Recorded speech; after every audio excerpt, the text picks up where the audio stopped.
Hello বন্ধুরা, কেমন আছেন? আশা করি সবাই ভালো আছেন।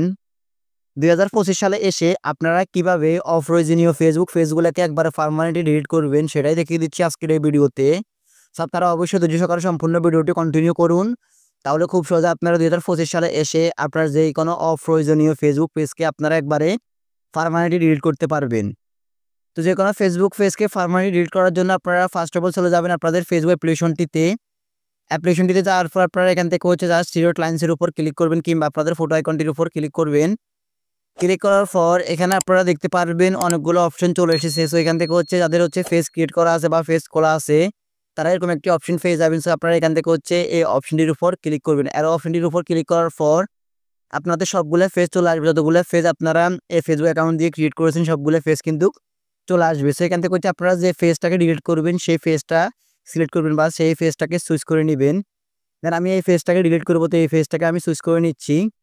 দেন ফেসটি চুজ করার পর আপনারা যে কাজটি করবেন সেটি উপরের কর্নারে দেখতে পারবেন 3 ডট লাইনস, দেন 3 ডট লাইনসের উপর ক্লিক করবেন। ক্লিক করার পর এখানে আপনারা একটু উপর দেখতে পারতেছেন সেটিংস নামে একটি অপশন বা একটি সেটিংসের আইকন, তো আপনারা জাস্ট সেটিংস আইকনটির উপর ক্লিক করবেন। অ্যান্ড দেন ক্লিক করার পর এখানে দেখতে পারবেন অনেকগুলো অপশন চলে এসেছে। সো এখান থেকে আপনারা একটু স্লাইড করে নিচে আসবেন। নিচে আসার পর এখানে একটি অপশন দেখতে পারবেন, সেটি অ্যাক্সেস অ্যান্ড কন্ট্রোল নামে একটি অপশন দেখতে পারবেন। এই যে দেখতে পারতেছেন অ্যাক্সেস অ্যান্ড কন্ট্রোল নামে একটি অপশন, তো আপনারা জাস্ট অ্যাক্সেস অ্যান্ড কন্ট্রোলের উপর ক্লিক করবেন। দেন ক্লিক করার পর দেখতে পারতেছেন এখানে দুইটি অপশন চলে এসেছে, একটি ডিএক্টিভ ফেজ, একটি delete page. This is permanent. দেখতে পারতেছেন deactive page this is temporary, আর একটি delete page this is permanent. মানে আপনারা ফেজটিকে একবার পার্মানেন্টলি ডিলিট করে দিতে পারবেন কিংবা কিছুদিনের জন্য আপনারা ডিএক্টিভ করে রাখতে পারবেন। তো আমরা যেহেতু ফেসবুক পেজটাকে একবারে পার্মানেন্টলি ডিলিট করে দিব, সেক্ষেত্রে আমরা নিচের 2 নাম্বার অপশনটিকে সিলেক্ট করব, delete page this is permanent. This is পার্মানেন্টের উপর সিলেক্ট করার পর দেন নিচ থেকে আমরা কন্টিনিউ অপশনটির উপর ক্লিক করে দিব। কন্টিনিউর উপর ক্লিক করে দেওয়ার পর এখানে অনেকগুলো অপশন আসবে। সো এখান থেকে আপনারা কী কারণে আপনার ফেসটিকে ডিলিট করবেন সেটাকে আপনারা সিলেক্ট করবেন। দেন নিচ থেকে আপনারা কন্টিনিউ অপশনটির উপর ক্লিক করবেন।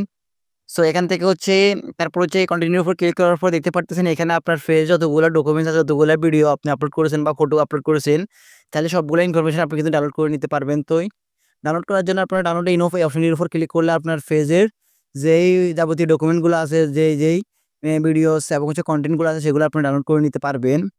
দেন সেগুলো না করলে আপনারা সেখান থেকে কন্টিনিউ অপশনটির উপর আবার ক্লিক করবেন। ক্লিক করার পর এখন আপনারা আপনাদের ফেসবুক প্রোফাইলের যে পাসওয়ার্ডটি, সেই পাসওয়ার্ডটি এখানে আপনাদেরকে দিতে হবে, ইন্টার পাসওয়ার্ড। মানে আপনারা আপনাদের ফেসবুক অ্যাকাউন্টটি খোলার সময় যে পাসওয়ার্ডটি দিয়েছেন সেই পাসওয়ার্ড দিতে হবে। এখানে কোনো পেজের পাসওয়ার্ড বলছে না, মানে আপনাদের মূল অ্যাকাউন্টের পাসওয়ার্ডটি দিতে হবে। তো আমি আমার অ্যাকাউন্টের পাসওয়ার্ডটি দিয়ে দিচ্ছি। দেন পাসওয়ার্ডটি দিয়ে দেওয়ার পর আপনারা আবার কন্টিনিউ অপশনটির উপর ক্লিক করবেন।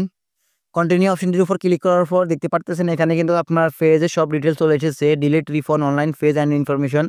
দেন এখানে আপনাদেরকে বলতেছে ডিলিট পেজ। তো আপনারা যখন ডিলিট পেজের উপর ক্লিক করবেন, ক্লিক করার সাথে সাথে আপনার পেজটি কিন্তু পার্মানেন্টলি ডিলিট হয়ে যাবে। সো আপনারা চাইলে কিন্তু আমার পেজটিকে রিটাই করতে পারবেন, তবে আপনাদের কোনো প্রকার ডকুমেন্টস কিংবা কোনো প্রকার ভিডিও ফটোস কিছু থাকবে না।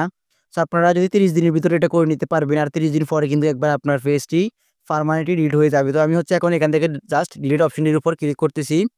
দেন ডিলিটের উপর ক্লিক করার পর একটু লোডিং নেবে। লোডিং নেওয়ার পর দেখতে পারতেছেন এখানে কিন্তু আমার পেজটি অটোমেটিকলি ডিলিট হয়ে গিয়েছে। ডিলিট হয়ে গিয়ে আমার প্রোফাইলটি সরাসরি সুইচ হয়ে গিয়েছে।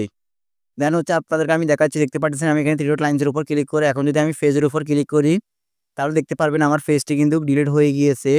তো দেখতে পাচ্ছেন যে একটি পেজ, আমি 2টা পেজ ডিলিট করেছি। একটি এইটা, আরেকটি এইটা, এই 2টা পেজ কিন্তু আমি ডিলিট করে দিয়েছি। এখন চাইলে আমি এটাকে আবার অ্যাক্টিভ করতে পারবো। তো এইভাবে আপনারা যে কোনো ফেসবুকের অপ্রয়োজনীয় পেজগুলো আপনারা খুব সহজেই একবার পার্মানেন্টলি ডিলিট করতে পারবেন। তো গাইস মূলত আজকের মতো আমার এই ভিডিও, যদি আমার এই ভিডিওটা একটু উপকৃত হন কিংবা ভালো লেগে থাকে, তাহলে অবশ্যই আমার এই ভিডিওতে একটা লাইক দিয়ে যাবেন। আর অবশ্যই আপনারা যদি আমার ইউটিউব চ্যানেলে এই ভিডিওটা দেখে থাকেন, তাহলে অবশ্যই আমার ইউটিউব চ্যানেলটিকে সাবস্ক্রাইব করবেন। আর অবশ্যই যদি আপনারা আমার এই ভিডিওটা ফেসবুক দেখে থাকেন, তাহলে অবশ্যই ফেসবুকে একটা লাইক দিয়ে আমার এই পেজটাকে ফলো দিয়ে রাখবেন এবং একটা কমেন্টস করে জানাবেন নেক্সট কোন টপিকের উপর ভিডিও চান।